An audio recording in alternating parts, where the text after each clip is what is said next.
All right, we're recording. So good evening again. Welcome to the 2020 NMOA Softball Alternate State Clinic.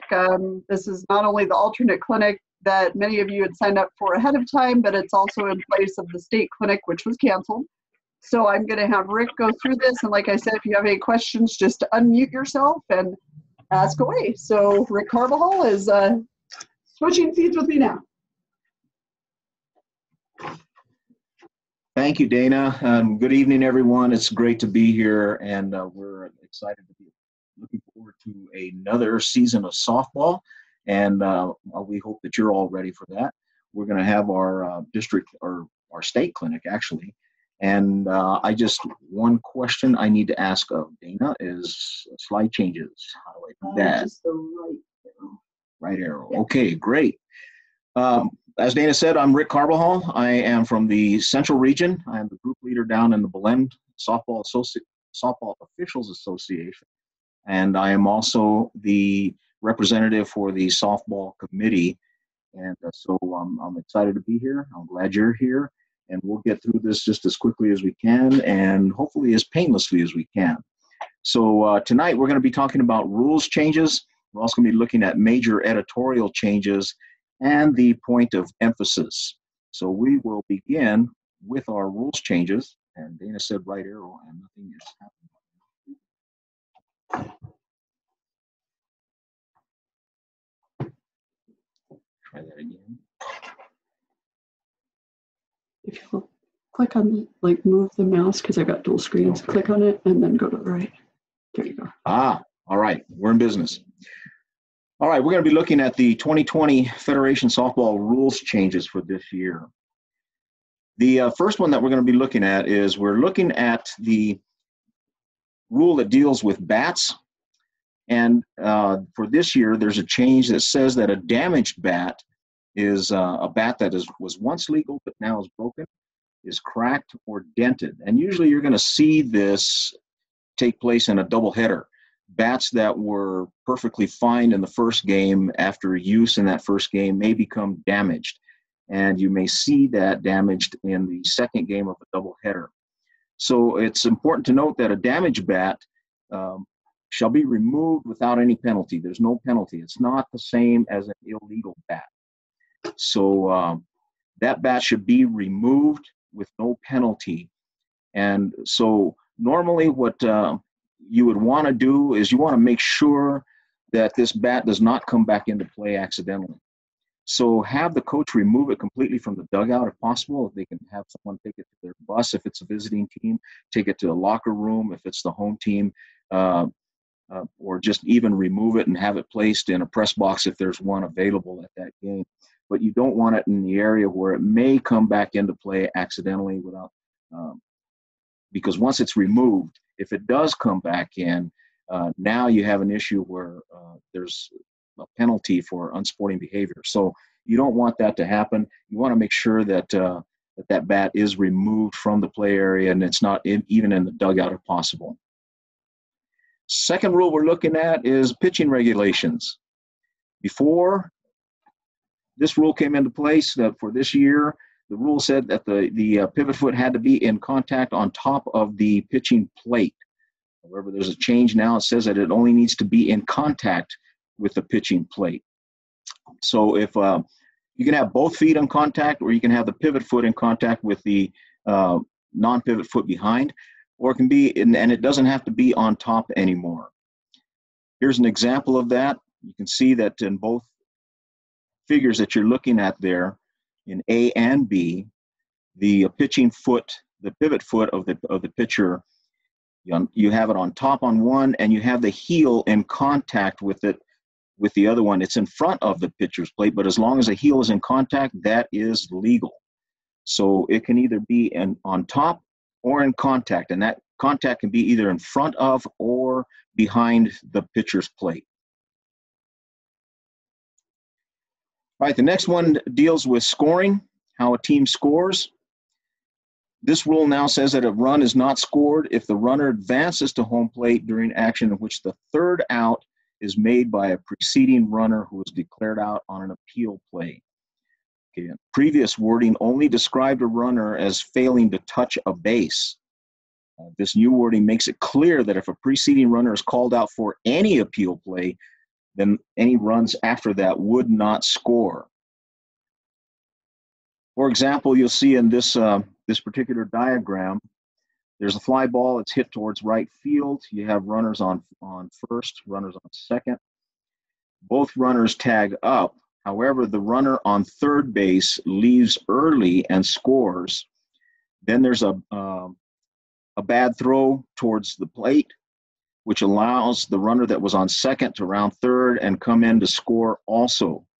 Now, if the defense then appeals that R1 left early, then that runner is declared out and no run can score afterwards. So if on any appeal now, it's not just for missing a base, it's for leaving early or for missing any base. Rick, there's a question from Eric Brown. He said, so both feet do not have to be in contact with the pitcher's foot? No, actually that's the pivot, the foot has to be in contact with, but it can be in contact either in front with the heel just touching the front edge, with the toe touching the back edge, or it can be on top. But there still has to be contact, but both feet do not have to be in contact, just the pivot foot. I hope that answers your question.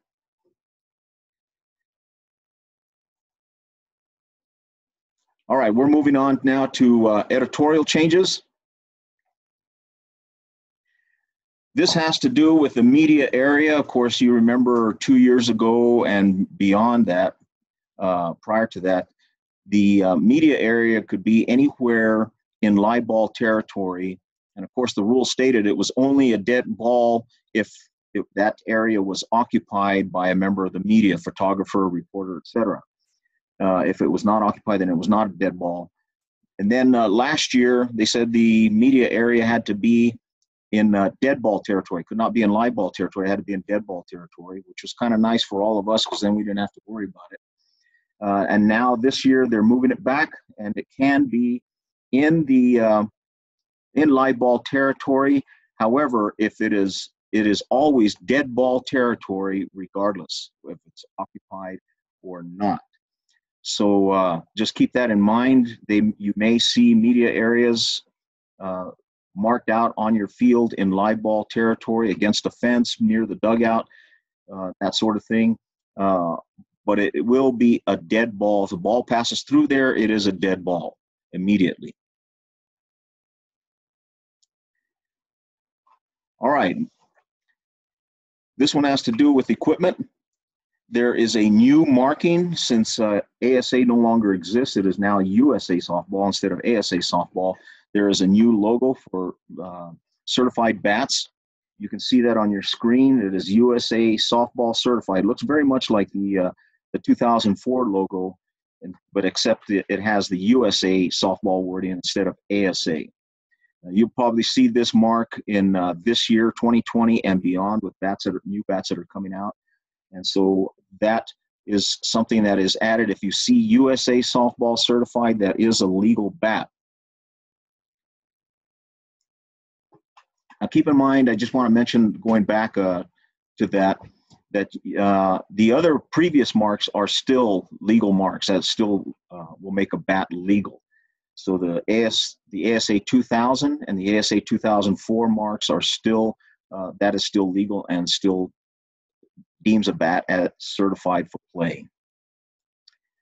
Okay, runners entitled to advance. This language was clarified to indicate that when the catcher stops a wild pitch or a pass ball with detached equipment, batter is not awarded bases. Okay, it's not awarded bases. However, if the batter's turn at bat is completed, then the batter runner is awarded first base. In other words, if the catcher uses detached equipment to stop the ball, then and it was ball 4, in that case, the batter would advance to first base. But if it was only ball 3 or less, then she remains at home. All right, here are the point of emphasis for this year. Again, as we talked about, the bats that are legal, must bear either the 2000, the 2004, or the new USA softball mark on them.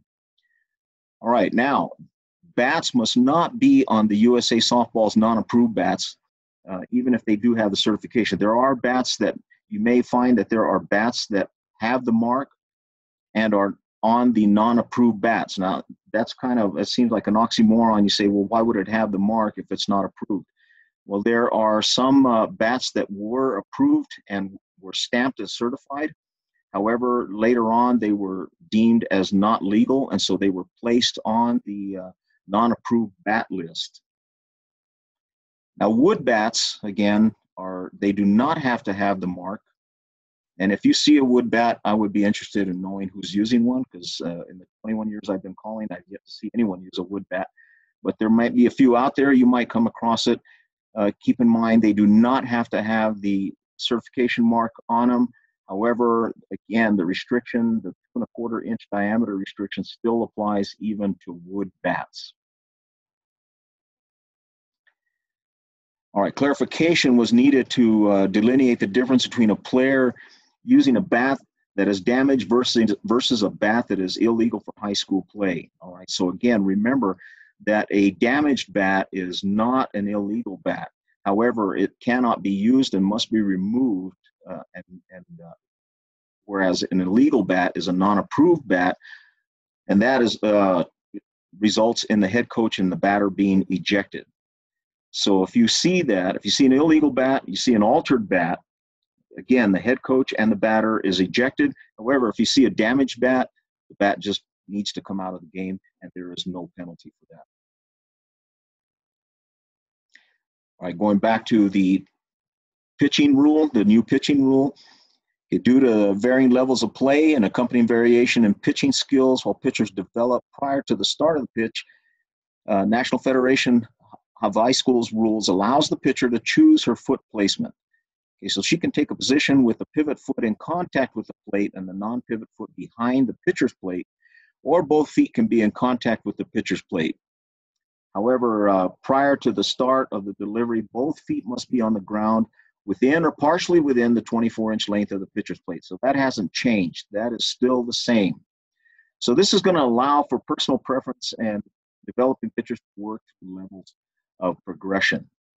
Once again, remember the pitching foot, the pivot foot of the pitcher must be in contact, but again, it does not have to be on top. The toe can be in contact with the back edge. The heel can be in contact with the front edge of the pitcher's plate, but both feet must still be within the 24-inch length of the pitcher's plate. All right, inspection of equipment. This was a rule change that came out a couple of years ago where we no longer were required to check bats and helmets. It's probably one of the best rule changes I've seen since I've been involved in the sport. But it is still the head coach's responsibility to make certain that all players are legally and properly equipped. Again, this is a rule requirement to ask that question to both coaches at your pregame requirement. That is required by rule that you ask that question you have to ask both coaches if their teams are legally and properly equipped. And it is their responsibility to ensure that all bats are legal, that they are suitable for play, there's no damage, there's no cracks, no dents of any kind, and that helmets are also legal, again, that they're serviceable with no screws missing, that sort of thing. So it's their responsibility. However, if you see something, you see a batter approach the plate and she's missing screws from the face mask, you see a catcher who's missing screws off of the face mask, you stop play right then and there and have them either change out the helmet or the catcher's mask before continuing play.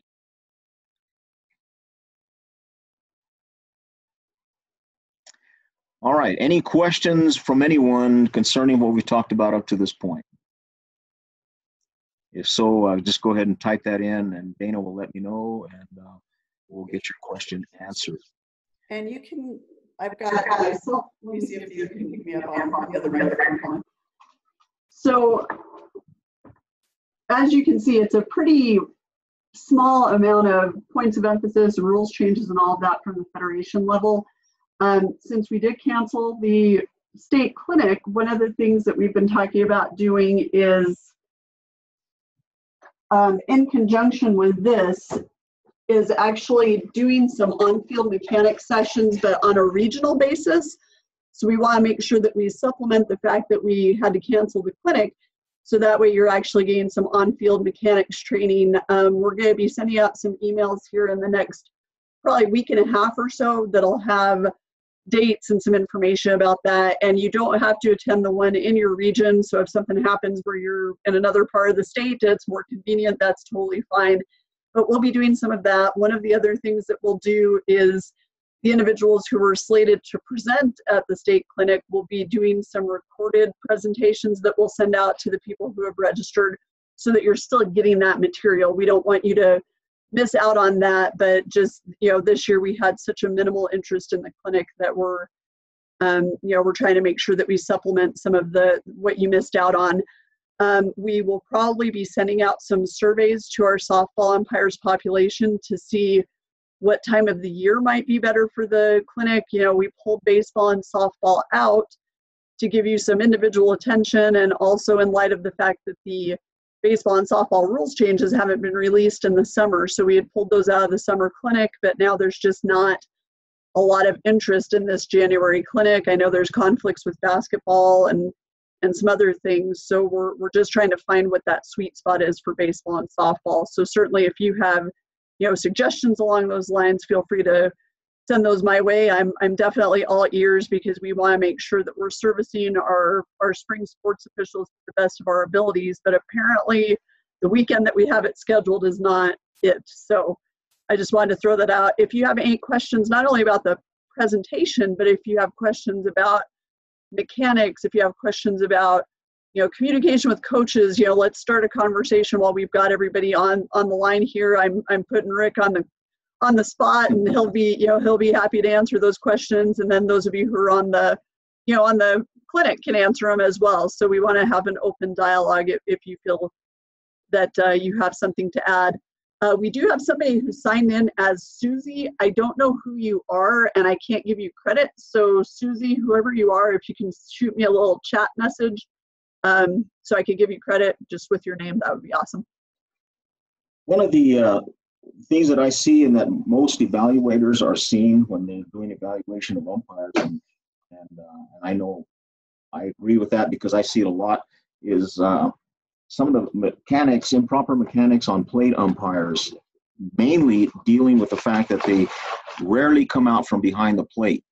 And we often refer to those as campers who camp behind the plate. And we see instances where you have a runner on first, for example. Pitch comes in, the runner from first bolts for second base on a steal, and there's an overthrow into past second base, and then the runner goes to third, and there's no umpire there to cover that because the home plate umpire stayed at home. It's very, very difficult at best to have the base umpire round second and keep up with the runner as she's going towards third and get there in time and get there in proper position to make any call that may be at third. So it's important that umpires that are working the plate, that they understand that they come out from behind the plate and start moving up at least halfway towards third in the event that there's an attempt by the batter or the runner at first to come round second and to attempt to take third as well. So that's just something to keep in mind. Again, that's something that most evaluators that I've spoken with are seeing a lot of. There's umpires where there's no runners on base.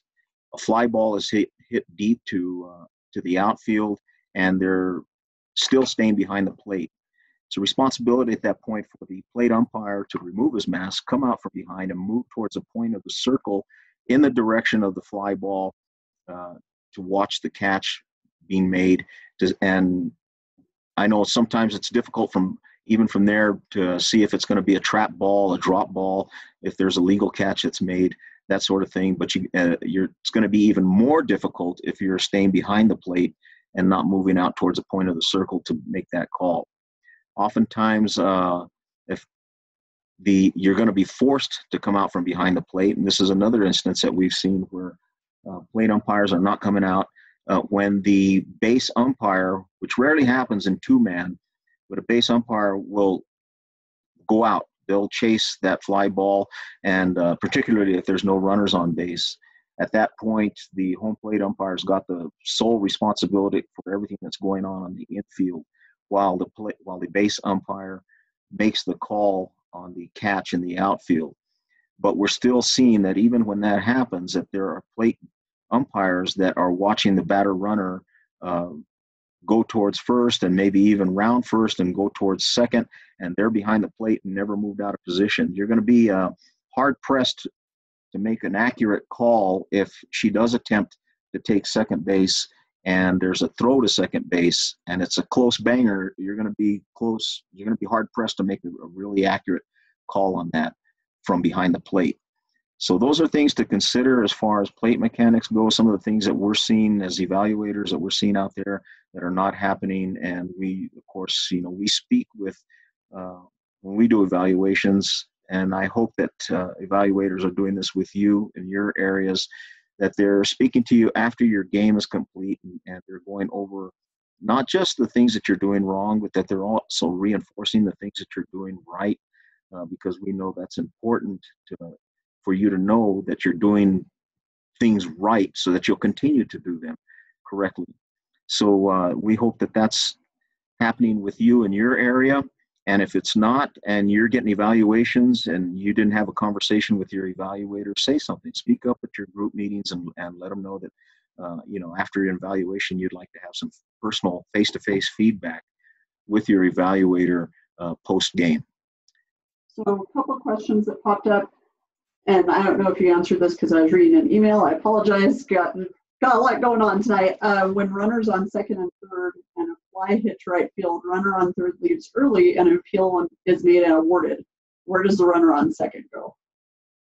Okay, run that by me again, just to make sure I understand the question. When runners on second and third and a fly hit to right field, the runner on third leaves early and an appeal is made and awarded, where does the runner on second go? So if the runner is called out on appeal for leaving early, if it's still a live ball at that point, so you're going to either have that as a dead ball appeal or live ball appeal in either case, but the runner at second, as provided that she did not leave early, can still advance with liability to be put out. Wayne, did that answer your question?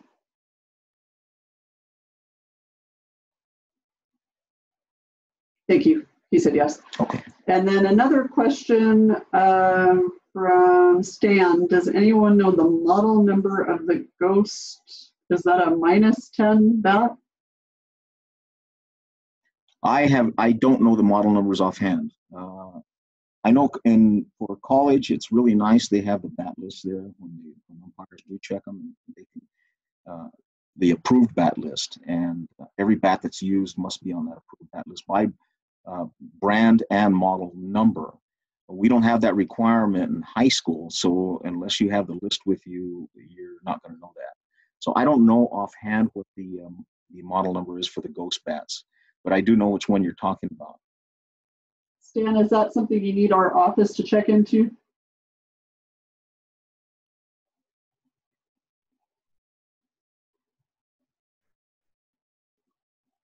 Hello? Stan Rich, do you need our office to look into that model number? No. No? Okay.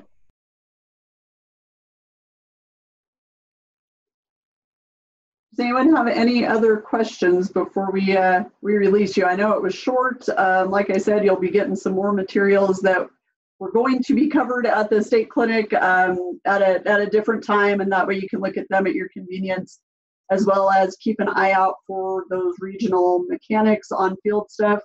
I know one of the things that we've talked a lot about is, we've talked about three-person mechanics and emphasizing that, but really there's a movement now that we need to go back to the basics and do some more with fundamentals of 2-person because you're using that the majority of the year. We don't want to not do 3 because we use that at the state tournament, but we also want to get back to those fundamentals and do some review, and people that are well versed in it. We'll try to have both 2 and 3. We're hoping to have the regional trainings at places where there are multiple fields so that we can kind of split up and do some training in both mechanics. So rule books will be at the district clinics for you all, so your group leaders will be picking them up there. So that'll be the next 2 weeks. We'll be out on the road and giving that stuff out. So if you think of anything between now and then that you need answered or concerns that come up, please feel free to approach us or ask the question at those district clinics. We're going to stay on the line here for a few minutes. If you have no other questions, you can go enjoy the rest of your evening and finish eating your dinner and all of that stuff. But we'll stay on until about 6 o'clock. Otherwise, feel free to log out. I've given credit to everybody except for Susie because I still don't know who you are. And if you have any questions, feel free to shoot them my way as well. I hope you guys have a great season, and we look forward to working with you this spring. Have a good night. Have a great season. We'll see you on the diamond. Hey, Rick, I have a question. Yes. So with this rule with the pitchers, allowing them to have the heel just barely touching the pitcher's mound, at what point are we going to call an illegal pitch? If you're talking about if it's not in contact with it? Yeah, because the pitchers are going to push the edge on that every time. Sure they are, and with the new rule, it's going to require primarily the base umpire to really take a close look at that and make sure. But it's no different than any other pitch. Once she starts that pitch, and if she's not in contact, at that point it's a delayed dead ball with your fist out as usual, and making the loud verbal of illegal. And then again, if the batter swings, and then of course you have the coach will have the option of taking either the result of the play or the penalty for the illegal pitch. Yeah, that'll be interesting this year. I think it is, and it would have been nice, I think, in my opinion. Again, I'm not on the rules committee, so I don't have any say so in that. But I think it would have been better if they said in contact, either on top of or in contact behind, because it's going to be difficult. But even behind with the toe touching, there's still going to be that gap that you might not be able to see where she's not completely in contact, depending on what position you are. Now, if it's behind, even in front of the plate umpire is going to have a really, really hard time seeing that unless it's really, really obvious. But of course, the base umpire may have a difficult time too, depending on where he or she is at on the field. Right. Thanks. You're welcome. And again, I think that that's something that's going to be stressed as we get into the mechanics sessions around the state, and it's something that I think group leaders are going to have to really stress and point out to their members in their group that they're going to have to really, really watch that, because like you said, they are going to push it. You're going to get some pitchers that are going to push that and try and inch up as close to the plate as they possibly can with the hopes that they won't get caught. But again, of course, that's true with just about every rule that's out there. So that's why we have to stay on our toes and really stay vigilant and stay observant of everything from the time she sets up till the time the pitch is released till the time it's hit. So I have a question about that. With them trying to cheat forward, there's virtually no way as a plate umpire for you to be able to see that. And unless you got the base umpire who's sitting somewhere over in the A position in 2-man, there is no way for any umpire to see that.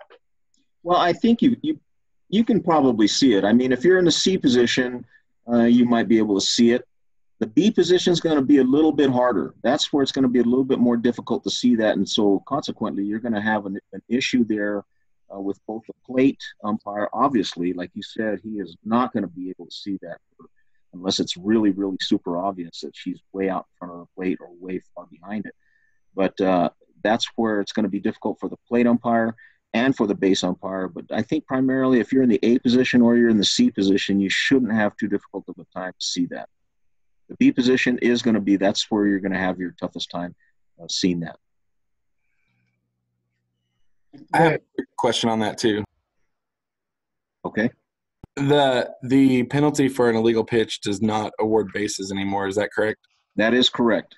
It only adds a ball to the count on the batter. Runners will only advance if it's ball 4 and they're forced to advance. Okay. And the other question, that scenario from the very beginning of the slideshow, I don't know if you can go back, but he was talking about that scenario that was on there, and it's an overthrow to home and both runners score, and then they go back and appeal. That's a dead ball appeal. Where do you send that runner that was on second that tagged legally?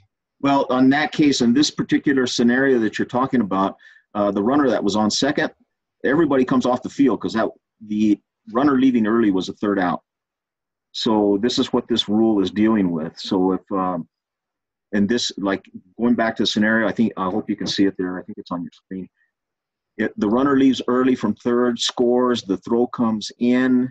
It's a bad throw, gets past the catcher. So the runner on second rounds third and heads home and scores as well. However, the defense appeals that the runner that was on third had left early. The umpire saw it and said, absolutely, and calls her out. That is the third out. And so the runner at second, her run would not score.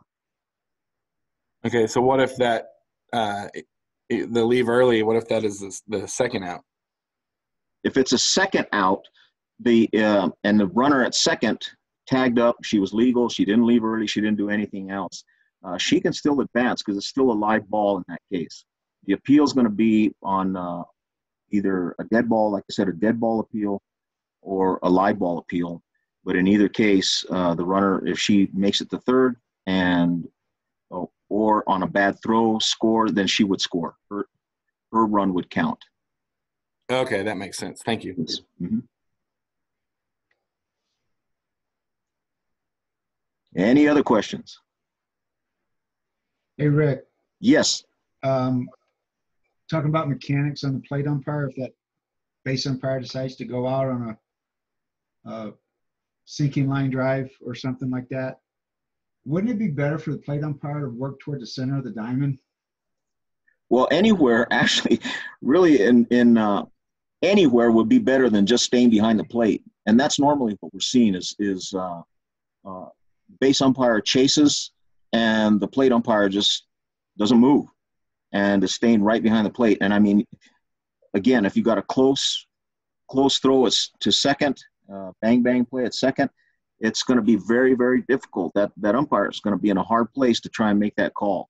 Right. So yes, you're correct. I know when I've had a base umpire chase and 2-man and I'm behind the plate and yes, I come out towards the center of the diamond. I watch the batter runner, obviously, to make sure there's no interference or obstruction or anything like that. And then if she rounds and she's going to second, if I'm more towards the center, it's easier for me to move up towards second base to make that call. Yes, I would agree with you on that. Okay.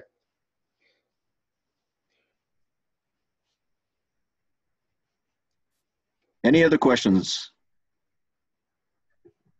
Hey, Rick, this question is for Dana, actually, but this covers softball that we missed last weekend, but how about baseball?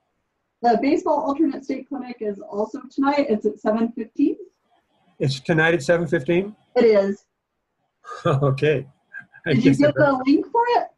Yes, I better. Yeah, well, I think I thought I saw the 7:15 time, but then right after that I saw another email that said 5:30. So. Yeah. So softball's 5:30, baseball's 7:15. I will, when this ends, I'll get back on and email you the baseball link because it's all through Zoom, but it's 2 different links because it's 2 different meeting times. So I'll send that to you. I think I've got that email, so I can get that. Okay. If you don't, just let me know. I'll be here. Okay. Thanks, Dana. You bet. Thanks, Rick. Thanks, Dana. Yes, sir. You're welcome. Thank you.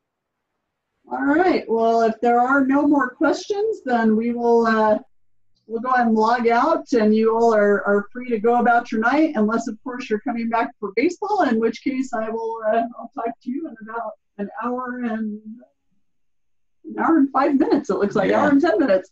But thank you all so much, and we do look forward to working with you this spring, and let us know what we can do for you.